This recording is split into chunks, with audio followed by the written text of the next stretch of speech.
声玄黄天尊。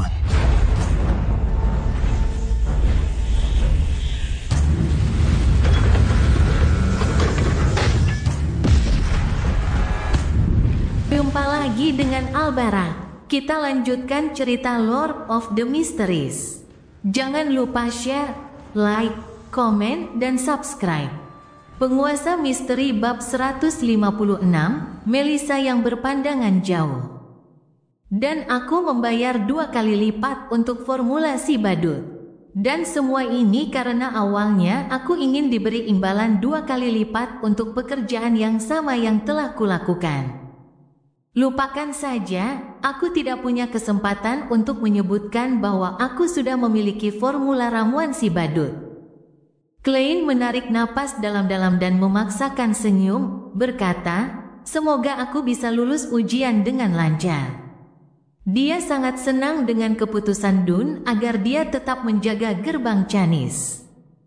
Dia tidak hanya kurang memiliki kemampuan profesional untuk memantau dan menyelidiki, tetapi pertarungan jarak dekat yang dilakukannya juga jauh dari memuaskan. Dalam hal menembak, ia dianggap lumayan dibandingkan dengan polisi biasa. Namun, rekan satu timnya semuanya adalah Beyonder yang atribut fisiknya telah ditingkatkan. Meskipun mereka tidak semuanya setingkat penembak jitu, mereka sangat dekat. Mengenai pertarungan tangan kosong, Klein hanyalah seorang pemula. Bahkan dengan mantra tidur, mantra istirahat, dan mantra mimpi, ia masih dianggap sebagai Beyonder kelas pendukung. Akan mudah baginya untuk berhadapan dengan orang biasa, tetapi ia akan berada dalam bahaya jika ia bertemu dengan Beyonder yang ahli dalam pertempuran. Sampai aku naik ke urutan 8, menjadi ahli dalam pertempuran berbasis teknik, dan menguasai beberapa mantra, aku hanya bisa menyelesaikan misi supernatural biasa sendirian. Jika aku berhasil mencuri kekuatan artefak tertutup 30782 dan membuat mantra matahari terbakar, itu akan lebih baik. Bukan tidak mungkin bagiku untuk menang dari posisi yang tidak diunggulkan. Klein berpikir penuh harap saat dia perlahan berjalan kembali ke perusahaan keamanan Blackton. Keesokan paginya saat ia mengakhiri tugasnya dan meninggalkan Canis Gate, Nighthawks masih belum memperoleh informasi berguna apapun dari pemantauan Hood Again. Untuk saat ini, mereka harus menaruh harapan pada penyelidikan internal informan mereka. Ketika kembali ke rumah, Klein sarapan dengan tenang dan berbaring di kamar tidurnya untuk tidur hingga tengah hari.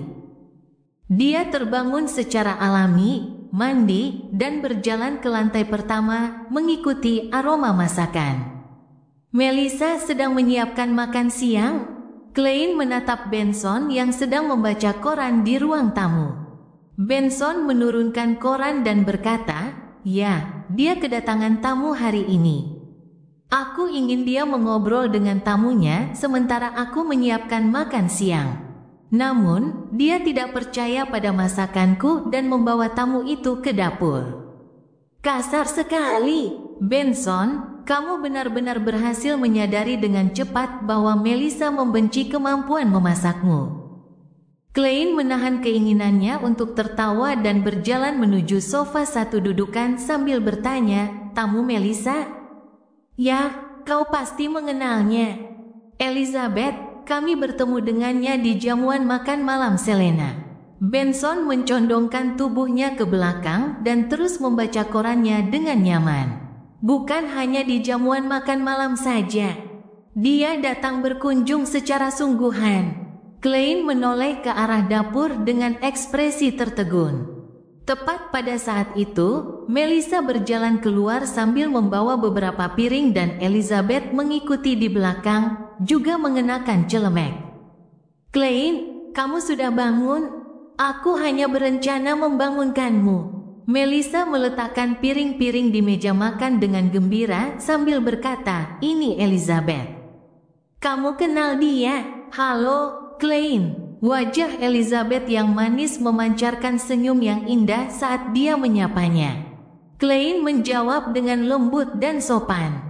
Setelah mereka saling menyapa, Melissa berkedip dan berbicara dengan serius, "Elizabeth akan mengikuti kita ke Asosiasi Bantuan Pelayan Keluarga nanti. Mereka mempekerjakan beberapa pembantu di rumah, jadi dia punya pengalaman dalam hal itu. Pendapatnya mungkin bisa membantu. Sebenarnya, kami sudah menyusun persyaratan untuk memilih pembantu. Dengarkan ini dan lihat apakah ada yang perlu ditambahkan." Melissa menyekat tangannya dengan celemeknya dan mengeluarkan selembar kertas dari saku bajunya. Ia membukanya dan membacanya dengan suara keras. "Sehat, pekerja keras dan bertanggung jawab. Pandai memasak, tenang, tidak gaduh, latar belakang keluarga yang sederhana. Tampak biasa saja." Dia membaca persyaratannya satu persatu sementara Klein dan Benson tercengang dengan pandangan kosong. Mereka tidak pernah menduga bahwa mempekerjakan seorang pembantu akan begitu merepotkan. "Melissa, bukankah kamu menentang gagasan mempekerjakan pembantu?" Klein bertanya tanpa sadar ketika saudara perempuannya berhenti. Melissa mengerutkan bibirnya dan mengangguk dengan sungguh-sungguh. "Ya, saya menentangnya, namun karena penentangan saya sia-sia, saya pikir kita harus menyelesaikannya dengan benar. Untuk dapat menyelesaikannya dengan baik, kita harus mempersiapkan diri dengan baik." Apakah ada yang ingin Anda tambahkan?" "Tidak." Klein dan Benson menggelengkan kepala serempak, membuat Elizabeth tertawa. Setelah makan siang, mereka berempat naik kereta umum ke Tingen Family Servant Assistance Association di Champagne Street. Mirip dengan firma pembantu rumah tangga yang Klein ketahui dari kehidupan sebelumnya, tetapi juga sedikit mirip dengan badan amal. Mereka mencatat informasi pribadi dan persyaratan pekerjaan dari berbagai pembantu sehingga klien dapat membuat pilihan dengan lebih mudah, sekaligus memaksimalkan peluang kerja para pembantu. Sebagian pendanaan organisasi tersebut berasal dari organisasi amal, dan sebagian lagi berasal dari persentase pembayaran yang diberikan oleh pemberi kerja. Saat memasuki asosiasi, Klein dan rombongan disambut dengan hangat. Seorang wanita muda dengan gaun kuning pucat berumbai menuntun mereka ke beberapa sofa. Ia tersenyum dan bertanya, "Apa yang bisa saya bantu?" Benson, yang didorong maju oleh saudara laki-laki dan perempuannya, berkata, "Kita perlu menyewa pembantu." "Apakah Anda punya persyaratan?" tanya wanita muda itu dengan cepat. Benson teringat akan kurangnya kepercayaan saudara-saudaranya terhadap keterampilan memasaknya, dan dengan tulus ia berkata, "Pandai memasak." "Pandai memasak?" Wanita muda itu mengernyitkan alisnya dan berkata, "Sejujurnya, tidak ada juru masak yang hebat di antara para pembantu. Mengapa tidak menyewa seorang koki saja? Jika Anda membutuhkan koki wanita, kami memiliki cukup banyak koki wanita di asosiasi ini. Tidak ada seorang pun yang pandai memasak di antara para pelayan." Melissa tidak dapat menahan diri untuk tidak menyela karena rencana awalnya menjadi gagal. Wanita muda itu mengangguk dan menjawab dengan tegas, "Para pembantu itu adalah putri-putri buruh kelas bawah atau gadis-gadis dari desa. Mereka hanya memiliki sedikit kesempatan untuk mempelajari keterampilan memasak. Bahkan setelah pelatihan sederhana yang diberikan oleh asosiasi, yang paling bisa kami jamin adalah makanan mereka tidak akan membuat orang sakit." Melissa terdiam, akhirnya menyadari betapa sulitnya menghadapi situasi yang terjadi di luar rencananya. "Itu sangat disayangkan." Benson berpikir, menata ulang kata-katanya, katanya, "Mungkin kita bisa mengubah persyaratan kita menjadi pembantu yang bersedia dan mampu belajar memasak." "Lumayan. Benson memang pintar. Tidak perlu saya menyela." Klein duduk di sampingnya, memegang tongkat dan topinya dengan nyaman. "Tidak masalah. Selama pelatihan memasak, kami mencatat gadis-gadis yang memiliki kinerja luar biasa, jawab wanita muda itu dengan senyum profesional. Ada persyaratan lain? Ya. Benson merasakan tatapan mata Melissa yang membara. Ia menelan ludahnya dan mengeluarkan selembar kertas dari sakunya. Ia lalu membaca benda-benda itu satu persatu. Wanita muda itu mendengarkan dengan tenang dan baru menjawab setelah beberapa saat. Aku akan memeriksa catatan terlebih dahulu dan merekomendasikan beberapa pembantu yang sesuai dengan kriteria. Kau tidak harus langsung memutuskan. Kau dapat memilih 2 hingga 4 dari mereka. Kemudian, aku akan membawa mereka masing-masing untuk memasak untukmu sekali. Kau dapat memutuskan siapa yang akan dipekerjakan saat itu. Tentu saja, kau harus membayar sejumlah biaya tambahan kepada asosiasi, dan kau juga harus menyiapkan bahan-bahanmu sendiri. Baiklah. Benson melipat kertas itu dan mengangguk dengan sopan. Wanita muda itu berdiri dan berjalan menuju kantor, tetapi dia berbalik setelah berjalan 2 langkah. Dia tersenyum dan berkata, "Bisakah Anda memberikan saya kertas itu? Saya khawatir saya akan melupakan beberapa persyaratan Anda." "Tidak masalah." Benson menahan keinginannya untuk tertawa saat menjawab. Setelah beberapa saat, wanita muda bergaun kuning pucat keluar membawa setumpuk dokumen dan menyerahkannya kepada Benson.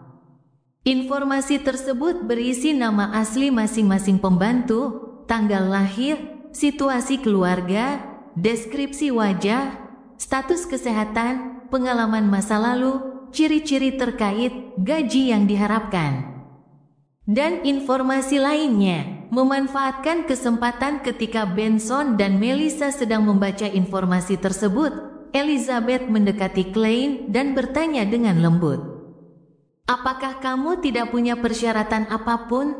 "Ya, tetapi informasi ini tidak cukup spesifik," jawab Klein singkat. Elizabeth menjadi semakin tertarik. "Bagaimana kamu akan memilih?" Klein tersenyum dan menunjuk bandul tersembunyi di lengan kirinya. "Aku akan menebak orang terbaik untuk menjadi pelayan kita dengan menuliskan pernyataan yang sesuai tentang setiap kandidat dan menyingkirkan mereka satu persatu." Elizabeth tertegun, mengangguk kosong setelah hampir 20 detik. Cara paling sederhana dan paling efektif. "Aku benar-benar lupa bahwa kau..." Dia tidak menyelesaikan kalimatnya karena Melissa, yang memiliki indera tajam, menyadari bahwa mereka berbisik-bisik dan menoleh. Dia menatap sahabatnya dan kakaknya, lalu dia menunjukkan ekspresi berpikir yang mendalam. "Hei, Kak, jangan salah paham. Kami hanya berbicara seperti biasa." Klein terbatuk dan mengambil beberapa informasi lalu membacanya dengan santai. Tak lama kemudian, mereka memilih 3 kandidat. Mereka meminta gaji 4 soli 8 pence hingga 5 soli 2 pence per minggu. Benson tidak menawar soal gaji para pembantu, tetapi malah membahas persentase yang harus ia bayarkan kepada asosiasi. Setelah tawar-menawar yang bersahabat, ia berhasil menegosiasikan harga dari gaji pembantu yang 2 minggu menjadi gaji 1 minggu.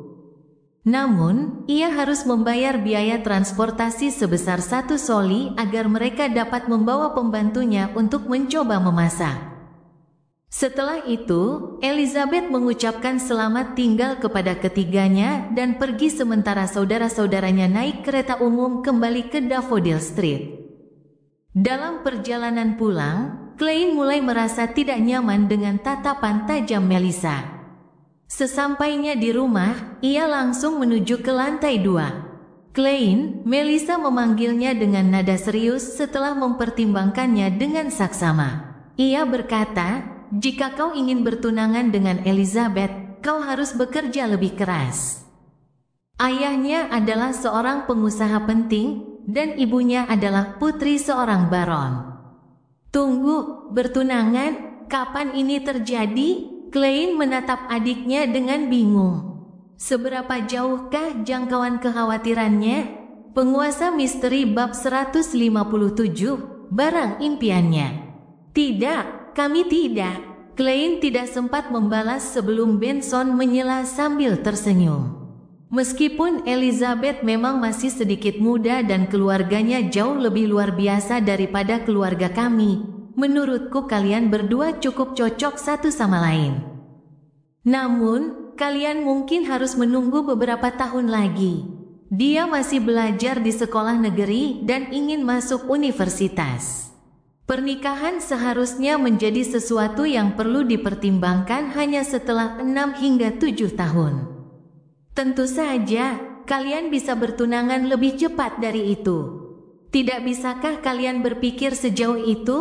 Klein menarik napas dalam-dalam. Saya tidak menyukai Elizabeth, atau lebih tepatnya, saya tidak menyukai gadis yang jauh lebih muda dari saya.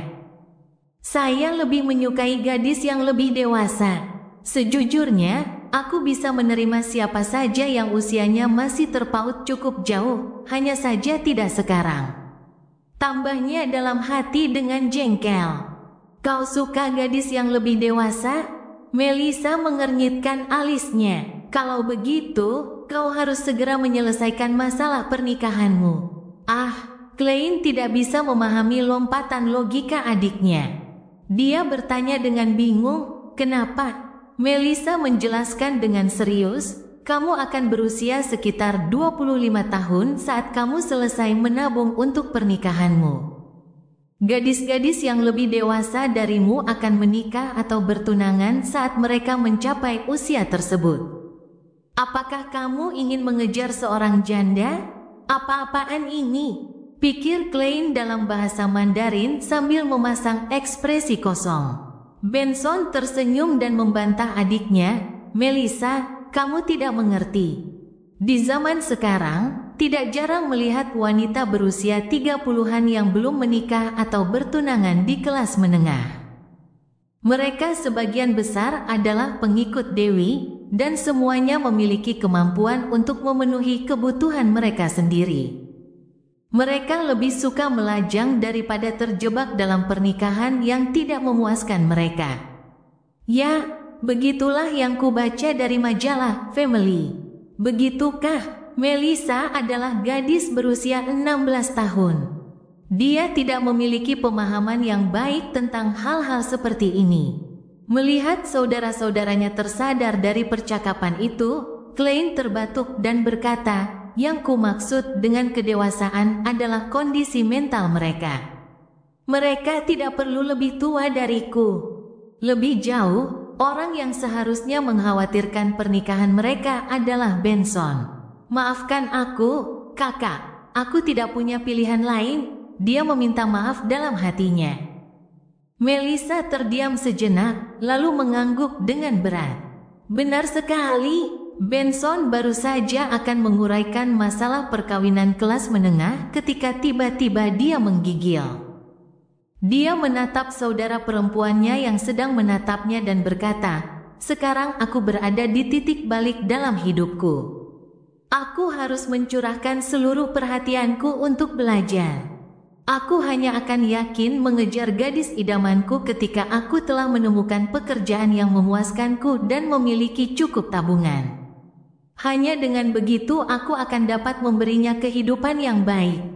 Klein dan Melissa membeku, lalu bertanya serempak, kau punya gadis yang kau sukai? Benson, yang hanya memberikan jawaban singkat, terkejut. Ia menggelengkan kepalanya dengan tergesa-gesa. Tidak, aku hanya memberi contoh. Di sebuah rumah gelap dan suram di Backlund, Hillstoneboro. Seorang pria parubaya dengan rambut yang mulai memutih duduk diam di kursi goyang di depan perapian yang tidak menyala dengan pipa berwarna gelap di tangannya. Ia menatap tamu yang duduk di sofa. Dia adalah kepala gedung ini, Isengard Stanton, seorang detektif swasta yang sangat terkenal. Namun, dia tidak mendirikan kantor, dia hanya mempekerjakan asisten untuk membantunya. Isengard, yang mengenakan kemeja putih dan rompi hitam, mendekatkan pipa ke bibirnya dan menghirupnya dengan penuh kesadaran sebelum menghembuskannya perlahan. Biaya konsultasi selama 30 menit adalah 1 pound. Kalau saya jadi Anda, saya pasti tidak akan menyia-nyiakan waktu sedetik pun. Kedua wanita di sofa di seberangnya adalah Force Wall dan Sio Derecha. Mereka telah menemukan materi yang berkaitan dengan Laksamana Muda Huricane Kilangos dan ingin meminta detektif ini untuk mengkonsolidasikan kebiasaan dan tindakan target mereka. Tentu saja, mereka telah menghapus nama Kilangos dan mengubah deskripsi mengenai kejadian supernatural. Sio Derecha menyerahkan map yang berisi dokumen-dokumen itu kepada asisten Isengar, seorang pemuda berambut coklat yang mengenakan kacamata berbingkai emas. Tuan Detektif, saya harap Anda dapat menemukan kebiasaan dalam tindakan target menggunakan materi yang telah kami berikan. Meskipun dia tidak tinggi, Sio Derecha memiliki aura berwibawa saat dia duduk tegak dan berbicara dengan suara yang dalam.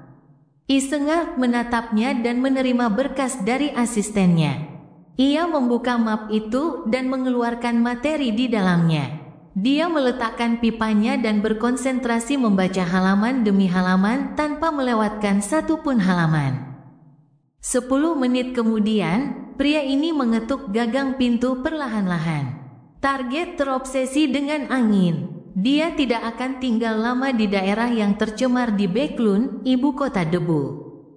Dengan kata lain, dia bisa tinggal di Borough Permaisuri, Borough Barat, Borough Hillston, Borough Sherwood, atau pinggiran kota Borough Utara. Targetnya adalah pembunuh berantai psikotik yang ingin membunuh seseorang setiap 2 hari sekali. Hal paling logis yang dapat dilakukannya adalah menargetkan para gelandangan yang tidak punya tempat tujuan. Bahkan polisi tidak punya catatan tentang jumlah pasti gelandangan di Backlund. Target tidak akan tinggal di daerah yang terlalu dekat atau terlalu jauh dari North Borough atau Backlund Brick yang memiliki konsentrasi gelandangan tertinggi.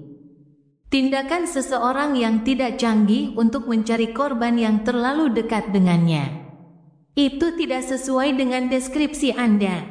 Jika target harus menghabiskan banyak waktu sebelum ia dapat menemukan seseorang untuk dibunuh, maka ia mungkin kehilangan kendali atas keinginannya dan melakukan kejahatan yang akan dengan mudah mengekspos dirinya sendiri. Targetnya adalah seorang pelaut berpengalaman dan memiliki mobilitas luar biasa di air. Kesimpulan yang masuk akal adalah dia tidak akan tinggal di tempat yang terlalu jauh dari air. Jika sesuatu yang tidak terduga terjadi, itu akan menjadi cara terbaiknya untuk melarikan diri. Singkatnya, kita dapat menguraikan kemungkinan radius aktivitas target. Dia seharusnya tinggal di suatu tempat yang dekat dengan area jembatan Backlund. Mungkin di suatu tempat yang dekat dengan kedua tepian sungai Tusok, wilayah barat atau wilayah Sherwood. Saya hanya bisa menyimpulkan ini dari materi yang Anda berikan kepada saya. Meskipun mereka tidak mengerti semuanya, kesimpulannya tampak masuk akal. Sio dan Force saling memandang dan mengangguk. Mereka mengambil kembali materi mereka dan berdiri untuk pergi. Melihat asistennya mengantar kedua wanita itu, Isengar mengeluarkan benda perunggu dari saku rompi. Benda itu adalah buku saku terbuka. Di tengah buku itu ada mata vertikal. Isengar menggoyangkan kursinya, menggosok benda itu sambil bergumam pelan pada dirinya sendiri. Kilangos telah menyusup ke Backlund. Di ruang bawah tanah tertentu di Pritz Harbor, si pria yang digantung Alger duduk di kursi, menatap dingin ke arah pria yang sedang berjuang. Pria ini berpakaian seperti pelaut. Kepalanya diselimuti oleh lapisan air berwarna biru pucat dan wajahnya berwarna ungu karena menahan napas. Dia menggaruk lapisan film di wajahnya dengan kedua tangan, tetapi yang dapat dilakukannya hanyalah tetesan cairan. Akhirnya, dia tidak bisa lagi menahan nafas dan memberikan sinyal menyerah. Alger tersenyum, lalu dengan santai bertepuk tangan. Lapisan tipis air tersebut menyebar, berubah menjadi titik-titik air yang jatuh ke tanah. Pelaut itu menarik napas dalam-dalam dan batuk dengan keras. Batuknya sangat keras hingga terasa nyeri di jantung dan paru-parunya. Setelah menunggu pria itu pulih, Alger bersandar. Ia meniru nada bicara si bodoh yang tenang dan damai. Katakan padaku alasan mengapa Kilangos pergi ke Beklun. Dia di sana untuk menyelesaikan tugas, tapi aku tidak yakin dengan detailnya. Bajak laut itu benar-benar kehilangan keinginan untuk melawan. Dia menjawab dengan jujur, yang ku tahu adalah dia mungkin menerima sesuatu yang dia inginkan. Kilangos pernah membanggakannya di depan kita. Dia berkata bahwa jika misi ini berhasil, dia akan bisa mendapatkan sesuatu yang sudah lama diimpikannya. 4 raja bajak laut kemudian akan menjadi 5 raja bajak laut. Sebuah objek yang selama ini ia impikan untuk dimiliki. Alger mengernyitkan alisnya dan berpikir keras. Klein tidak beristirahat pada Senin pagi. Ia mengikuti rencananya dan melanjutkan penyelidikannya pada bangunan-bangunan dengan cerobong asap merah di Tingen. Sayangnya, dia tidak menemukan sasarannya. Ia kembali ke rumah menjelang tengah hari. Ia memanaskan sisa makanan dari makan malam kemarin dan menyantapnya dengan roti sebelum tidur siang selama 1 jam. Sekitar 20 menit sebelum pukul 3 sore, Klein meletakkan bukunya dan menyegel kamarnya dengan dinding spiritualitas, sekali lagi memasuki dunia misterius di atas kabut kelabu. Dia duduk di kursi kehormatan di meja perunggu kuno, mengulurkan tangannya ke arah bintang merah yang melambangkan matahari sambil mengabaikan frekuensi detak jantungnya. Di kota Perak, Derek berkeringat di lapangan latihan. Penglihatannya tiba-tiba kabur saat kabut tebal memasuki pandangannya. Ia melihat si bodoh duduk tinggi di atas, jauh di dalam kabut. Dia membeku, lalu menghentikan kegiatannya dan menundukkan kepalanya. Ketika ilusi itu lenyap, dia menghitung detak jantungnya dalam hati dan segera membawa pedang peraknya ke tempat istirahat. 1000 detak jantung kemudian, dia mengunci diri di kamar mandi. Setelah sekitar 10 kali tarikan napas, dia melihat cahaya merah membesar di atasnya dan menelannya dalam sekejap.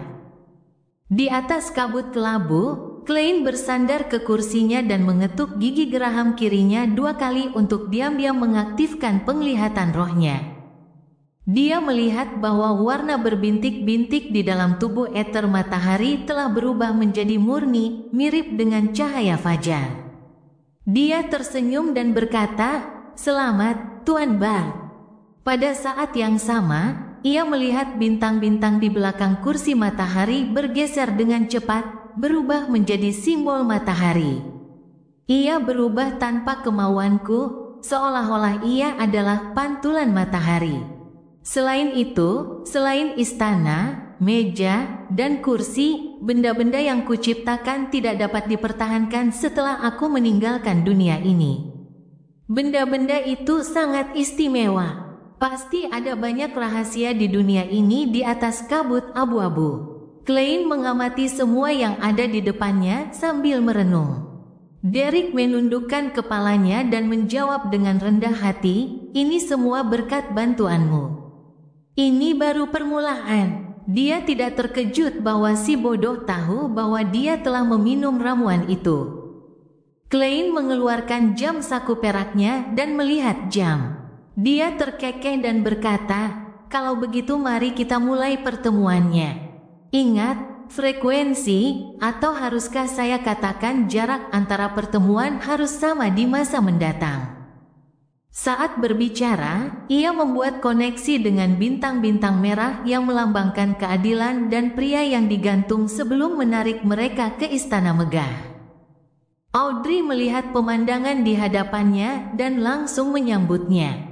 "Selamat siang, Tuan Bodoh.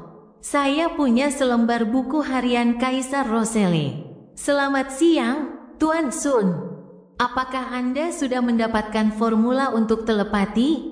Penguasa misteri bab 158, kesiapsiagaan menghindari bahaya. Sungguh patut diirikan bagi Nona Justice untuk selalu menjaga suasana hati yang ceria. Andai saja saya bisa seperti itu. Mendengarkan sapaannya yang ceria, Klein tak kuasa menahan desahan sedih. Dia lalu teringat saat dia mengeluarkan 1.000 pound dengan begitu mudahnya, dan dia menyadari bahwa akan sangat sulit jika dia ingin mempertahankan emosinya yang ceria seperti Nona Justice. Derek Burke, seorang pemuda yang sangat peduli dengan reputasinya, langsung menjawab, "Saya telah memperoleh formula telepati. Selama seminggu terakhir, ia telah melunasi warisan yang ditinggalkan orang tuanya. Selain properti, perabotan, dan beberapa barang berharga, barang-barang berharga lainnya dibawa ke pasar gelap di kota Perak untuk ditukar dengan formula telepati dan bahan-bahan ramuan bar. Makanannya kini dijatah, namun ia yakin situasi itu tidak akan berlangsung lama. Saat ia lulus ujian tempur, ia akan bergabung dengan tim yang membersihkan Things of the Dark di pinggiran kota dan akan dibayar dengan jumlah yang layak. Saat aku sudah lebih kuat, aku akan mendaftar menjadi anggota pasukan elit untuk menjelajahi kedalaman kegelapan dan menemukan cara untuk menghilangkan kutukan itu." Pikir Derek penuh harap sembari memandang si bodoh yang diselimuti kabut. Dia memperhatikan bahwa terakhir kali, setelah Nona Justice mengajukan permintaan kepada Tuan Bodoh, dia mampu menghasilkan 1 halaman buku harian Roselle yang tidak diketahui asalnya. Walaupun Derek tidak begitu mengerti apa yang telah terjadi, ia merasa akan lebih baik jika ia menonton Tuan Bodoh. Pertama, ingat rumus itu di kepalamu. Lalu, pegang pena di sampingmu dan tanamkan keinginan kuat untuk mengungkapkan pikiranmu. Klein bersandar santai di kursi tingginya. Karena sang matahari berasal dari kota Perak, yang mungkin merupakan tanah terlantar para dewa, pena yang terbentuk di hadapannya bukanlah pulpen, melainkan bulu pena. Tentu saja, masih belum ada tinta. Derek tidak berani meragukan perkataan si bodoh, ia pun segera menyambar bulu pena yang tiba-tiba muncul di tangannya. Dia mengikuti instruksi si bodoh, dan seperti dugaannya, dia melihat formula ramuan telepati muncul pada perkamen kulit kambing berwarna coklat di hadapannya dalam hitungan detik. Setelah melihatnya 2 kali, Derek diam-diam menyodorkan barang yang dijanjikan itu ke arah Nona Justice. Audrey sangat gembira dan bersemangat, tetapi dia mengambil perkamen itu dengan anggun. Dia melirik halaman itu, dan kata-kata yang diterjemahkan Klein pun terlihat. Bahan utama, kelenjar pituitari Phantom Netherdrake yang lengkap, 10 ml half specter rabbit. Bahan pelengkap, bahan-bahan utama yang belum pernah kudengar. Aku kurang tahu. Audrey, yang telah mencoba mempelajari lebih lanjut tentang berbagai jenis dan nama bahan Beyonder dari Force dan Sio, tampak gelisah dalam pikirannya. Pada saat-saat seperti itu, dia akan sepenuhnya lupa bagaimana seorang penonton seharusnya bersikap. Tiba-tiba, Audrey mendengar suara ketukan pelan. Tanpa sadar, dia melihat ke arah kursi kehormatan di meja perunggu panjang itu. Dia terkejut melihat Tuan Bodoh mengetuk tepi meja dengan jari telunjuk kanannya sambil memberi isyarat kepadanya dengan anggukan. Apa yang terjadi? Audrey kebingungan karena tatapan matanya kosong. Tepat saat dia hendak bertanya, sudut matanya tiba-tiba melihat beberapa perubahan pada formula telepati. Ada beberapa catatan di samping beberapa bahan utama. Kelenjar pituitari Phantom Netherdrake yang lengkap, juga dikenal sebagai Rainbow Salamander, 10 ml half specter rabbit, juga dikenal sebagai Farsman rabbit.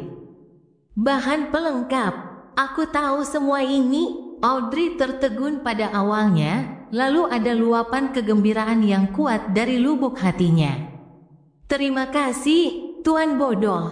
Anda benar-benar sangat berpengetahuan. Dia melihat ke arah kursi kehormatan sambil mengucapkan terima kasih dan memujinya dengan tulus. Si pria yang digantung Alger tidak tahu apa yang telah terjadi, namun dia merasa sangat jijik terhadap apa yang dikatakan sang keadilan. Bagaimana Anda bisa menggambarkan sosok dewa dengan kata berpengetahuan? Keberadaannya sendiri setara dengan pengetahuan itu sendiri sampai batas tertentu.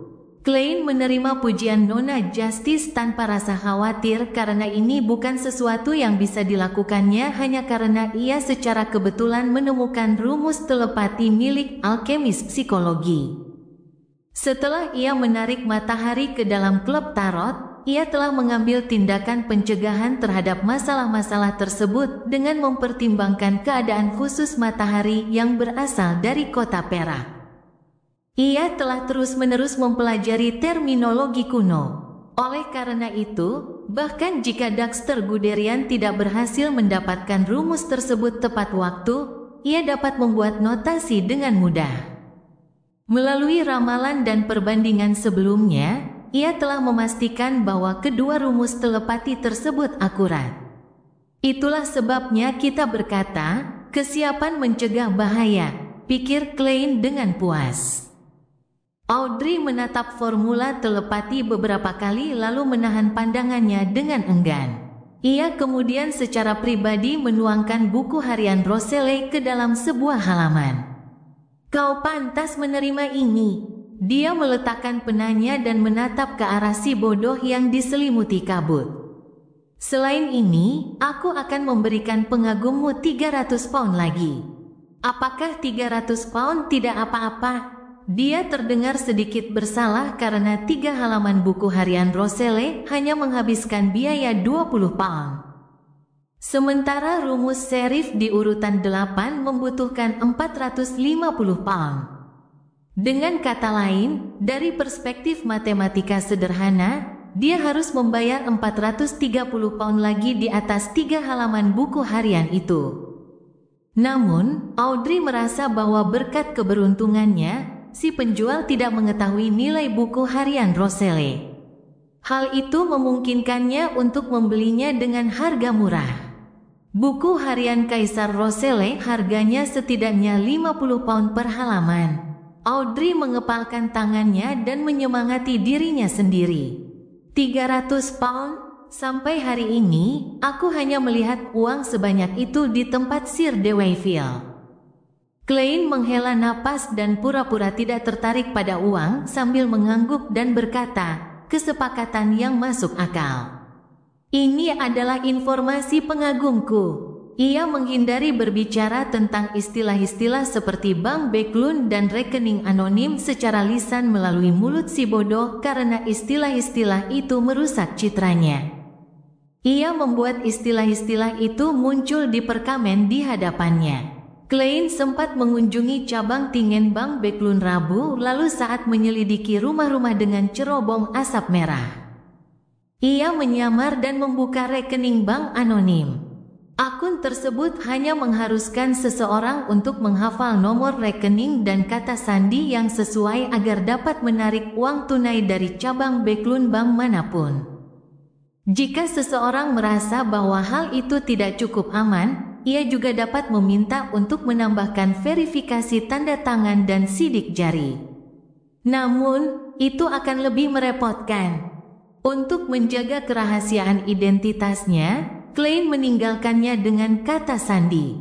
Kata sandinya ditulis dalam huruf Hermes kuno, si bodoh yang tidak termasuk dalam era ini, penguasa misterius di atas kabut abu-abu, raja kuning dan hitam yang membawa keberuntungan.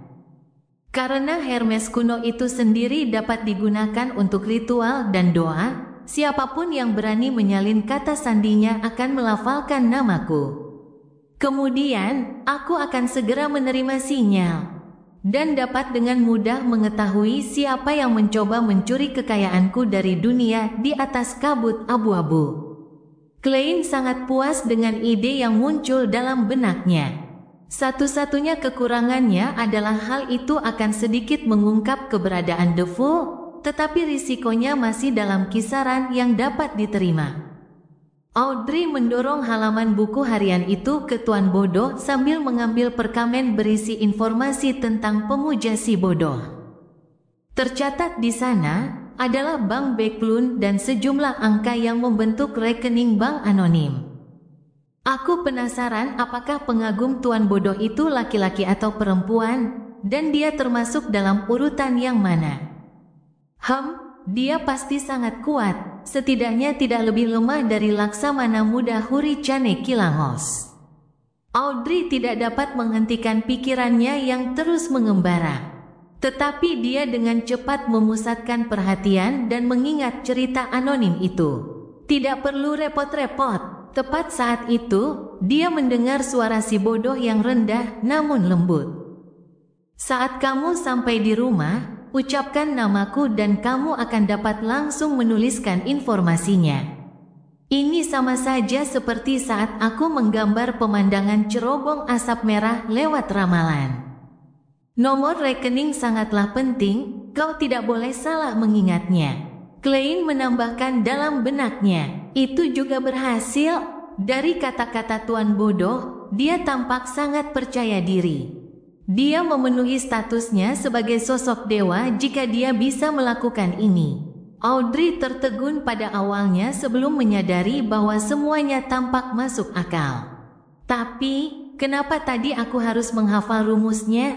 Audrey tiba-tiba bingung lagi. Pada saat itu, Klein menekan halaman buku harian Roselle, tetapi dia tidak terburu-buru untuk membacanya. Dia melihat ke samping ke arah The Sun dan dengan tenang bertanya, kompensasi apa yang kamu inginkan? Derek berpikir serius dan berkata, sampai saat ini, aku tidak punya apapun yang sangat kubutuhkan. Aku harus segera mencerna ramuan Bard. Aku akan menunggu sampai saat itu untuk meminta kompensasi. Ya, mungkin untuk mempersiapkan formula urutan 8 yang sesuai atau bahan-bahan yang diperlukan. Urutan 8 adalah light supplian yang kumiliki, tetapi bahan-bahannya. Bahkan jika aku memilikinya, aku tidak akan tahu bagaimana memberikannya kepadamu. Tunggu, dia menggunakan kata diges. Memang, Kota Perak tahu tentang metode acting. Urutan tertinggi di sana hanyalah urutan 4, jadi apakah mereka dibatasi oleh bahan-bahan? Klein mengangguk sambil berpikir keras, menyetujui kesepakatan itu. Audrey juga memperhatikan dengan saksama kata diges. Dia menimbang kata-katanya dan bertanya, Tuan Sun, apakah Anda mengetahui metode acting? Derek menatap Nona Justice dengan bingung dan menjawab dengan lugas, tidak ada yang aneh. Kelas pendidikan umum di Kota Perak mengajarkan metode acting. Metode acting diajarkan di kelas pendidikan umum. Audrey melirik The Hangman dan menyadari bahwa pria itu sedang menatapnya. Keduanya tiba-tiba terdiam. Asal-usul The Sun memang misterius. Aku bertanya-tanya dari mana, Full menariknya ke Tarot Club. Semakin aku memikirkannya, semakin aku menghormatinya. Audrey duduk dan menatap The Fool yang sama sekali tidak tampak terkejut. Kemudian, Alger bertanya, Tuan Sun, apakah Anda berbicara tentang hal-hal penting yang perlu diperhatikan terkait dengan metode acting? Ya, Derek mengangguk tanpa ragu. Sudah jelas dinyatakan dalam kelas pendidikan umum kita bahwa satu-satunya poin penting untuk metode acting adalah, ingatlah bahwa Anda hanya berakting. Seperti yang diharapkan, kami menggunakan metode yang cerdik untuk menghindari rintangan dan menghancurkan roh-roh yang tersisa dalam ramuan itu tanpa menyerah padanya. The Sun, kau anak yang sangat sederhana. Kau baru saja membagikan informasi penting secara tidak sengaja.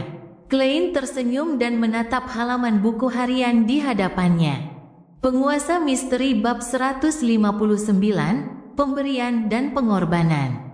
Kalimat-kalimat bahasa Mandarin yang berantakan tertulis di atas kulit kambing berwarna coklat kekuningan.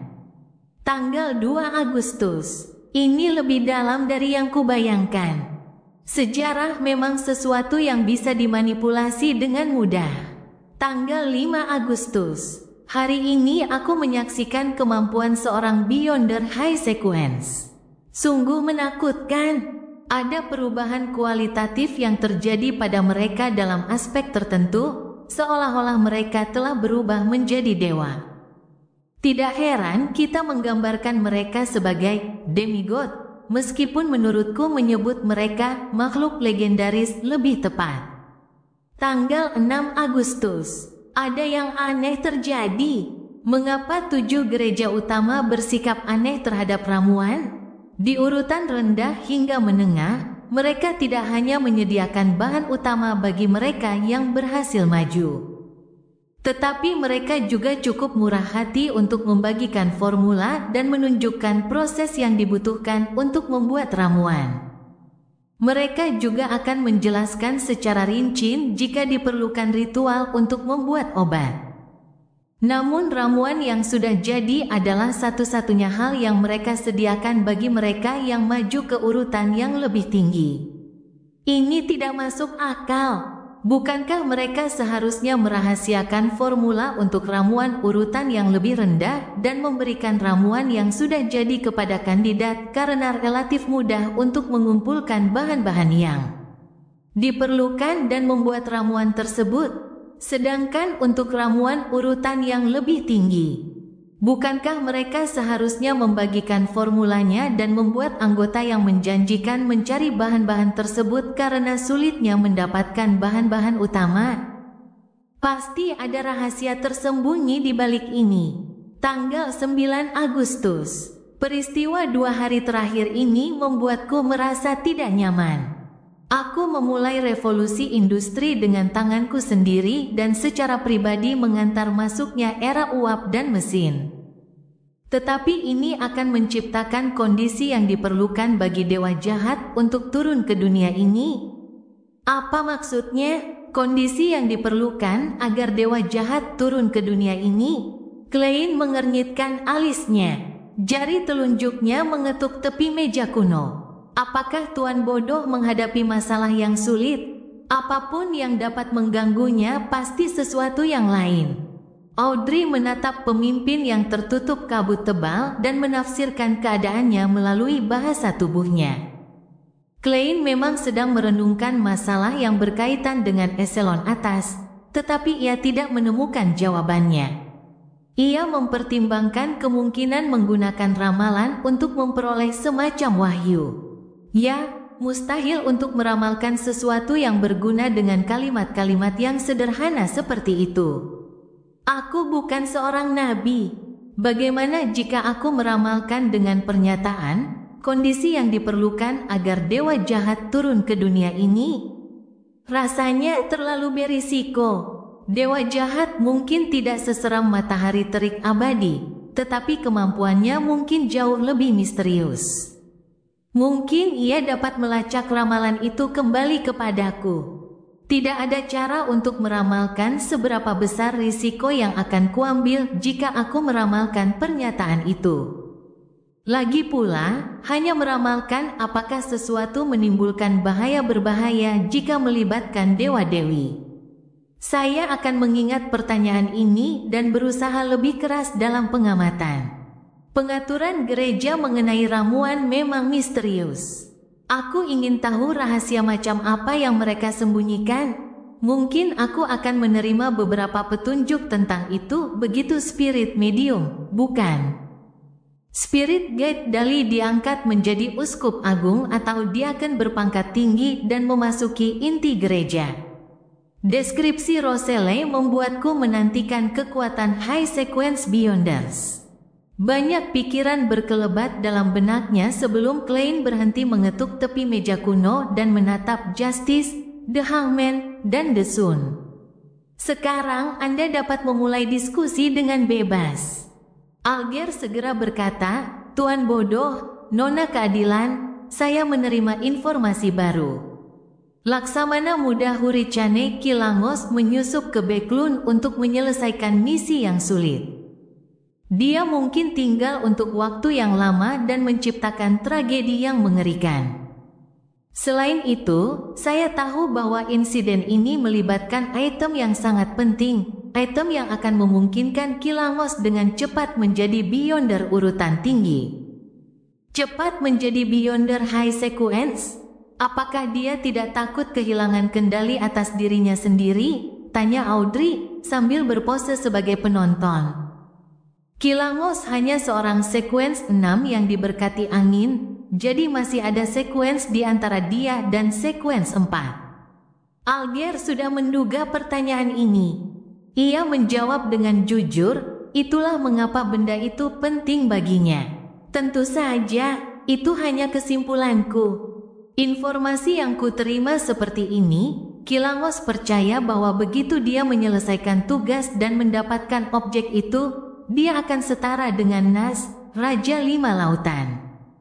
4 Raja Bajak Laut kemudian akan menjadi 5 Raja Bajak Laut, dan 7 Laksamana Bajak Laut akan berkurang menjadi 6. Orang kebanyakan mungkin tidak menyadari hal ini. Tetapi sebagai Beyonder, kita harus tahu bahwa Raja Bajak Laut adalah Beyonder urutan tinggi. Atau mampu mencapai kekuatan tempur Beyonder urutan tinggi dengan menggunakan perahu Beyonder dan benda-benda misterius. Agar Kilangos diakui setara dengan mereka, dia harus mencapai standar yang mendekati itu. Itulah kesimpulanku. Yang ku tahu hanyalah bahwa Raja 5 Lautan, Nas, adalah Beyonder urutan 4, tetapi aku tidak yakin apa nama ramuannya. Klein mendengarkan dalam diam, tidak memberikan pendapatnya. Derek berdesun, tidak mengerti apapun yang dikatakan The Hangman. Dia tidak tahu siapa yang mana, tetapi dia tetap mendengarkan dengan penuh perhatian. Dia merasa ada pintu baru yang muncul di dunianya. Bajak laut, tempat tinggal mereka memiliki lautan yang disebutkan dalam buku. Lalu, lingkungan tempat tinggal orang-orang ini sangat berbeda dengan kota Perak. Mereka tampaknya tidak terlalu khawatir dengan kutukan atau serangan makhluk kegelapan. Itu benar-benar membuatku sangat penasaran.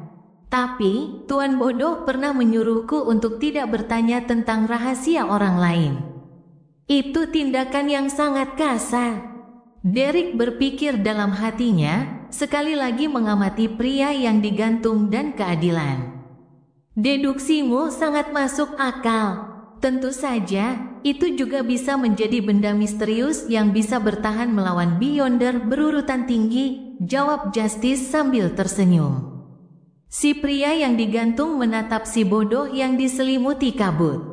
Merenungkan kata-katanya, sebelum menatap sang keadilan dan menekankan, ada 2 poin penting dalam apa yang baru saja kukatakan. Yang pertama adalah fakta bahwa Kilangos akan tinggal di Beklun untuk beberapa waktu. Yang kedua adalah bahwa insiden itu melibatkan objek yang sangat penting dan sangat misterius. Jadi, Tuan Bodoh, apakah Anda tidak tergoda? Ada banyak waktu bagi Anda untuk mengirim pengagum Anda ke Beklun. Alger menambahkan dalam hatinya, tetapi tidak berani mengatakannya dengan lantang. Yang bisa ia lakukan hanyalah berputar-putar. Tuan Alger, Anda tidak perlu menekankan hal ini berulang kali. Saya tahu apa yang Anda maksud. Tetapi kemampuan saya tidak memungkinkan saya untuk ikut campur dalam masalah ini. Selain itu, saya tidak bisa meninggalkan Tingen tanpa izin. Klein bersandar dan berpikir dengan frustrasi. Mengabaikan pengagumnya, saya sebenarnya dapat menemukan 2 Beyonder yang relatif kuat untuk membantu. Salah satunya adalah Dali, yang telah maju ke urutan 6, tetapi aku tidak bisa menceritakan semuanya padanya. Yang paling bisa kulakukan adalah menyebutkan bahwa aku telah memperoleh beberapa informasi bahwa Laksamana Muda Huricane Kilangos telah menyusup ke Beklun dan tinggal di jalan tertentu dan apa yang akan dia lakukan. Dengan begitu, Dali mungkin secara langsung meminta bantuan Nighthawks, membuat situasi menjadi sangat rumit dan menyusahkan. Jika kalian tidak dapat menemukan siapapun untuk membantu kalian ketika saatnya tiba, maka aku dapat mencobanya untuk mencegah tragedi. Orang kedua adalah Tuan Azik, tetapi aku tidak bisa mengungkapkan identitasku sebagai si bodoh kepadanya. Aku tidak punya alasan yang tepat untuk membuatnya ikut campur dalam insiden ini. Banyak pikiran yang terlintas di benaknya saat Klein menjawab perlahan, aku tahu. Melihat bagaimana si bodoh terus tidak menaruh banyak perhatian pada masalah Kilangos, dia menghela napas dan menahan kekecewaannya. Dia mulai bertanya tentang penyelidikan yang dilakukan Nona Justice minggu lalu. Sebagai kesimpulan, kami kurang lebih telah menargetkan area umum tempat Kilangos berada, dan kami akan segera memulai tahap investigasi berikutnya. Audrey pertama-tama memberikan ringkasan sederhana, lalu dengan sikap bahwa ia sedang melakukan sesuatu yang penting, berkata, kami memerlukan informasi lebih lanjut. Lebih baik lagi jika menyangkut hobi dan kebiasaan Kilangos. Alger mengenang, ia suka ikan, terutama ikan laut. Ia akan mengirisnya dan memakannya mentah-mentah. Dia juga suka minuman keras dan membenci sampanye, anggur merah, dan sejenisnya. Dia akan sering mencari wanita untuk memenuhi kebutuhannya setiap kali dia menuju pantai, dan dengan tubuhnya yang kuat, satu wanita tidak akan cukup untuk memuaskannya. Dia terbiasa menggunakan senjata dingin dan menghindari senjata panas. Ia tidak bisa jauh dari air untuk waktu yang lama. Maksud saya, ia perlu berenang atau menyelam sekali setiap beberapa hari. Audrey menghafalkan fakta-fakta itu dan menciptakan karakter Kilangos yang utuh dalam benaknya. Semoga penyelidikan ini berhasil. Senang bekerja sama dengan Anda. Dia tersenyum setelah Alger selesai. Dengan senang hati, yang bisa dilakukan Alger hanyalah memaksakan diri untuk percaya pada Nona Justice yang punya kekuasaan besar di Backlund. Sepanjang interaksi, Klein tampak mendengarkan dengan saksama, tetapi sebenarnya pikirannya teralih ke pertanyaan lain. Yaitu pertanyaan tentang bagaimana cara mengirimkan bahan-bahan ke Sun jika ia berhasil mendapatkannya. Kini setelah ia memiliki pemahaman yang cukup tentang bidang mistisisme, Klein secara naluriah mengikuti alur pemikiran menggunakan sihir ritualistik. Ketergantungan ini wajar mengingat keberhasilannya saat menggunakan sihir ritualistik. Ketika saya sebelumnya membolak-balik informasi rahasia Nighthawks, saya menemukan catatan tentang Dewi yang menganugerahkan benda-benda suci kepada para pengikutnya. Ada juga catatan tentang benda-benda yang turun dalam ritual yang melibatkan dewa atau setan jahat. Apakah ini berarti bahwa saya dapat menganugerahkan sesuatu kepada seseorang ketika menanggapi doa mereka dan mentransfer materi dengan cara itu? Dalam percobaan sebelumnya, saya hanya bisa membalas dengan pikiran yang berisi gambar dan suara. Namun, itu tidak berarti akan selalu seperti itu. Mungkin ada beberapa perubahan baru saat saya maju ke urutan 8. Ada juga hal penting yang perlu dipertimbangkan. Bisakah saya membawa materi dari dunia nyata ke dunia di atas kabut abu-abu? Dan, oh benar, seringkali ada langkah untuk pengorbanan dalam ritual yang melibatkan dewa dan setan jahat. Bisakah saya mempertimbangkan untuk mengorbankan sesuatu untuk diri saya sendiri? Dengan cara itu, mungkin saya bisa membawa beberapa materi dari dunia nyata ke dunia di atas kabut abu-abu. Jika percobaan ini berhasil, aku dapat memperoleh barang-barang langsung dari Justice, The Sun, dan The Hangman, lalu memberikannya kepada diriku sendiri. Ya, pengorbanan dianggap sebagai ritual yang lebih maju, jadi saya belum bisa mempelajarinya untuk saat ini.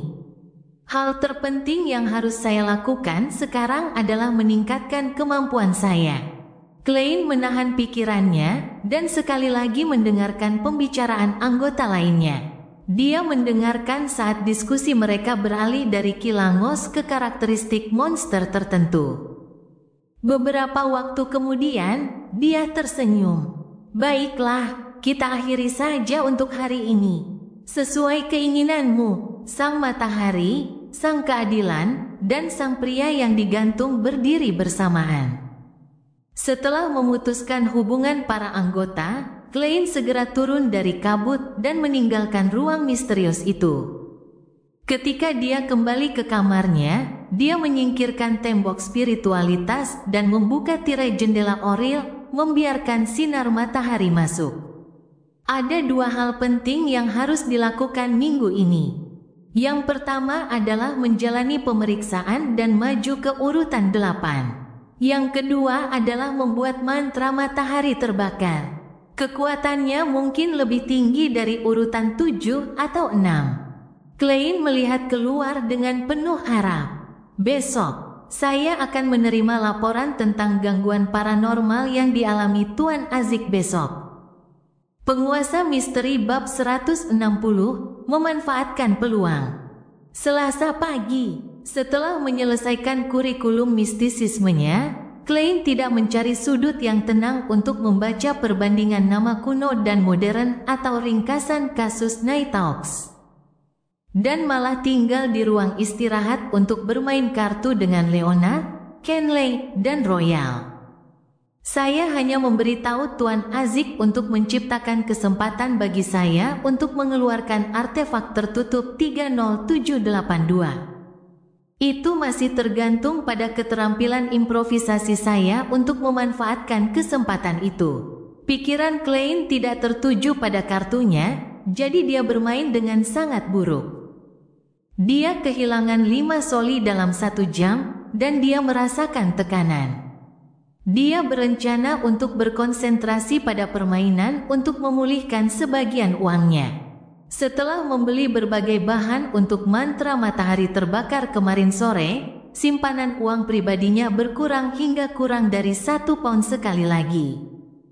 Ditambah lagi, ia harus membayar 2 soli setiap hari untuk biaya sewa kereta untuk mencari rumah dengan cerobong asap merah. Saat mereka menunggu Kenley mengocok kartu, dia mengambil koin tembaga di depannya dan memutarnya dengan santai. Tiba-tiba dia merasakan tatapan Royal padanya, tatapan yang sangat intens. Apa? Klein awalnya tertegun, lalu menatap koin tembaga yang hendak jatuh. Apakah dia khawatir aku curang dalam meramal? Kami hanya bermain kartu di antara kami sendiri. Apakah kami harus begitu serius tentang ini? Dia tiba-tiba mengerti dan membanting koin itu sambil tertawa terbahak-bahak. Tepat saat itu, Dun Smith mengetuk pintu dan masuk. Ia melihat sekeliling dan berkata, ada situasi di kota Morse.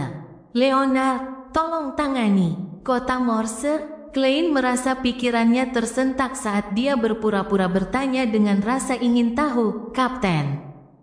Situasi seperti apa? Dun melirik dan menjelaskan, baru-baru ini, ada beberapa kasus paranormal di daerah tersebut. Pertama, orang-orang akan mendengar isak tangis ketika berjalan melewati kuburan dan melihat sosok-sosok samar melintas. Kemudian, seorang janda bertemu dengan mendiang suaminya ketika dia bangun untuk menggunakan kamar mandi di tengah malam. Dia hampir pingsan karena ketakutan. Selain itu, ada seorang pria tua yang tinggal sendirian. Dia mulai mendengar langkah kaki berat bergema di rumah sepanjang waktu. Namun, keheningan kembali menguasai saat dia menyalakan lilin atau lampu gas. Orang-orang di kota itu adalah penganut Dewi, jadi pendeta setempat melaporkan situasi tersebut. Tidak ada yang terluka, dan ini hampir mendekati level lelucon. Seharusnya Tuan Azik, Klein menggunakan ekspresi dan nada yang sudah dilatihnya berkali-kali. Kapten, mungkin ada kaitan rahasia di balik kasus paranormal yang terjadi begitu tiba-tiba ini. Dalam situasi ini, ramalan bisa memberikan petunjuk penting. Kurasa aku bisa membantu Leonard. Mendengar itu, mata hijau Leonard langsung tertuju pada Klein. Ia tampaknya tengah berusaha mencari petunjuk dan jejak dari wajah Klein. Dun mengangguk terlebih dahulu, tetapi tetap diam dan ragu-ragu. Ketika Klein melihat respons sang kapten, dia langsung menambahkan, beberapa dari benda-benda ini mungkin memerlukan sihir ritual untuk memurnikannya. Masuk akal. Dun berpikir dan berkata, kamu dan Leonard akan menuju ke kota Morse kalau begitu. Tanpa ada yang mengatakan apapun lagi, dia menambahkan, kamu tidak akan bisa datang untuk latihan tempurmu di sore hari. Aku akan mengirim seseorang untuk memberitahu Gawain. Langkah pertama sudah selesai. Klein menghela napas pelan. Ia segera mengemasi uang soli dan pencenya. Kemudian, dia tiba-tiba berhenti dan menoleh ke arah Dun. Dia berkata dengan serius, Kapten, kurasa kita harus bersiap untuk yang terburuk. Jika ada roh jahat yang kuat di balik kejadian paranormal itu mungkin sangat berbahaya hanya untuk Leonard dan aku. Ditambah lagi, butuh 3 jam untuk sampai ke kota Morse, kan? Bahkan jika kita berhasil mengirim telegram untuk meminta bantuan tepat waktu, kita masih harus bertahan cukup lama. Lalu, setelah Dun, saya ingin mendapatkan bantuan dari rekan setim lainnya. Klein berpura-pura berpikir sejenak dan berkata, dan menurut aturan, misi yang melibatkan 3 atau lebih Nighthawk dapat mengajukan artefak tertutup level 3. Ya, 30782 paling cocok untuk pekerjaan ini.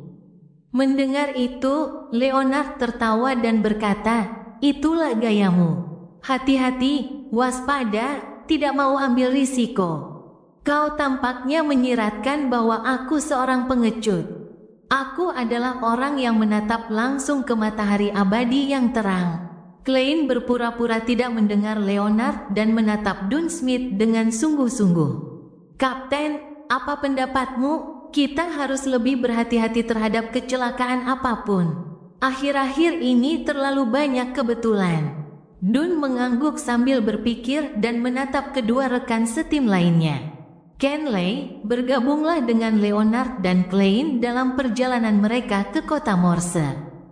Oh, cepatlah dan tulis aplikasi. Setelah aku menandatanganinya, ambil artefak tertutup 30782 dari gerbang Canis. Baiklah, kata Kenley yang pendek itu sambil meletakkan kartu-kartu di tangannya. Baiklah, Klein mengepalkan tangannya dalam benaknya sementara dia tampak cemas dan serius di luar. Pada saat itu, Seeka Trom sedang memantau Hood Again di rumah sakit jiwa sementara Frye sedang bertugas di gerbang Canis.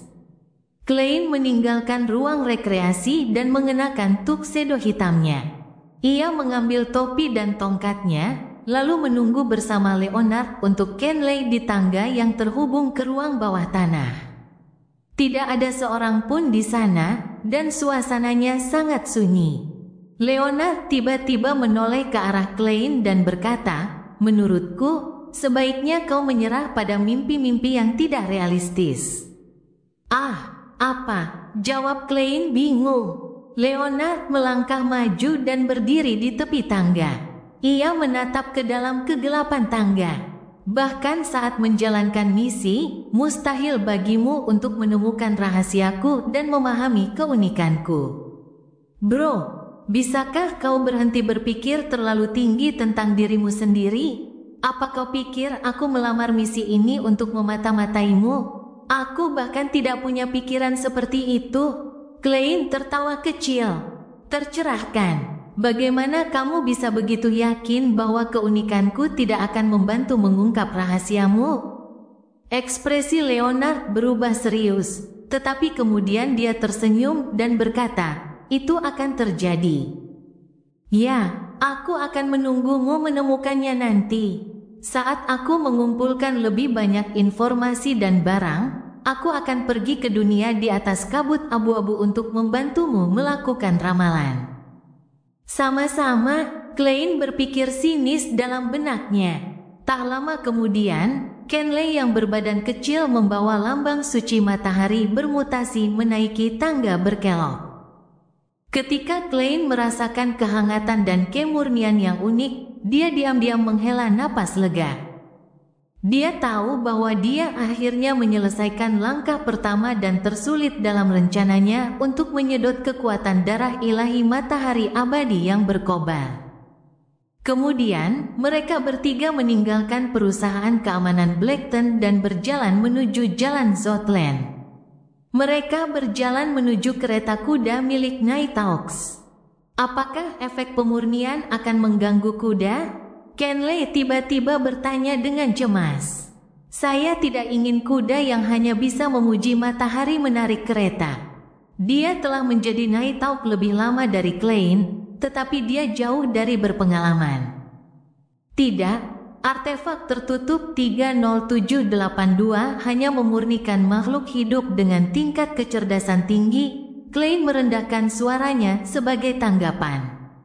Kalau tidak, aku tidak akan digigit serangga. Imbuhnya dalam hati. Oh, begitu ya, haha, aku kurang teliti membaca informasinya. Kenley menekan topi sutra hitamnya dan tertawa karena tercerahkan. Karena Klein belum menguasai keterampilan mengemudikan kereta, ia duduk di dalam kereta selama 3 jam berikutnya. Ia menggosok artefak tertutup 30782 di tangannya sambil melihat Leonard dan Kenley bergantian mengemudi. Mereka akhirnya tiba di kota Morse sekitar waktu makan siang. Indah sekali, puji Kenley tulus saat mereka turun dari kereta dan menatap hamparan ladang gandum keemasan yang tak berujung mengelilingi kota. Tanggal-tanggal yang mewakili konstelasi vulkanik akan segera berakhir, dan konstelasi bumper Harvest akan mengatur kehidupan setiap orang. Leonard berada di kursi pengemudi sambil melihat sekeliling dan membuka mulutnya, seolah-olah hendak membacakan sebuah soneta. Namun pada akhirnya, dia hanya mengucapkan satu kalimat, indah sekali. Klein menahan keinginan untuk tertawa saat dia mengenakan topinya, mengambil tongkatnya, dan turun dari kereta. Pada saat itu, seorang pria parubaya dengan gaun pendeta hitam berjalan mendekat. Dia menggambar bulan merah di dadanya dan berkata, "Puji Tuhan. Apakah kalian teman-teman yang dikirim Katedral Saint Selena untuk membantu kami?" "Ya, Pendeta Siur. Semoga Dewi memberkatimu." Leonard melompat turun dari kereta dan menjawab sambil tersenyum, "Kami di sini untuk menangani insiden paranormal baru-baru ini." Sepertinya. Siur yang berambut abu-abu dan bermata biru melihat banyak penduduk kota mendekat, dan dia segera menekankannya. Kota Morse tidaklah besar. Kemanapun arah yang dipilih, seseorang akan memasuki dataran dalam waktu 10 menit. Orang-orang yang tinggal di sana saling kenal, jadi apa yang terjadi sebelumnya telah menyebar. Banyak penduduk kota yang menunggu gereja Dewi Malam untuk mengirimkan orang guna menyelesaikan masalah tersebut. Oleh karena itu, ketika mereka melihat pendeta itu menyapa 3 orang asing, mereka segera mengelilinginya karena khawatir dan penasaran. Sebagian berjinjit dan sebagian lagi mencoba mendengar apa yang mereka katakan. Leonard terkekeh dan berkata, "Pendeta, jangan khawatir. Kami profesional. Lihat, kami membawa air suci, belati perak, lambang suci kegelapan, dan juga bawang putih." Dia mengeluarkan benda-benda yang dideskripsikan itu dari saku bagian dalam pakaiannya seakan-akan dia sedang melakukan trik sulap. "Bawang putih, apakah Anda mencoba membuat roh-roh itu mati?" Klein menganggapnya konyol sekaligus lucu saat ia menonton penampilan Leonard.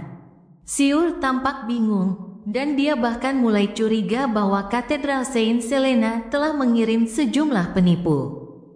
Warga yang mengelilingi mereka memperlihatkan senyum puas, seolah mereka akhirnya berada di tangan yang aman.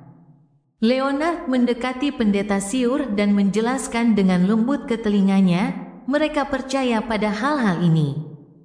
Tanpa menunggu jawaban pendeta, ia menambahkan, mari kita makan siang di gereja terlebih dahulu. Setelah itu, kami akan mengurus hal-hal tersebut. Ya, makan siang sangat penting. Ketika semua kejadian paranormal itu sudah beres, maka tibalah waktunya untuk bergantian menjaga artefak tertutup 30782 dan juga kesempatan bagiku untuk membuat Flaring Sun Charms. Semoga saja semuanya berjalan lancar. Tentu saja, membuat Flaring Sun Charms di siang hari akan memberikan hasil terbaik, pikir Klein, penuh dengan antisipasi. Cerita bersambung. Jangan lupa share, like, komen, dan subscribe agar tidak ketinggalan cerita selanjutnya.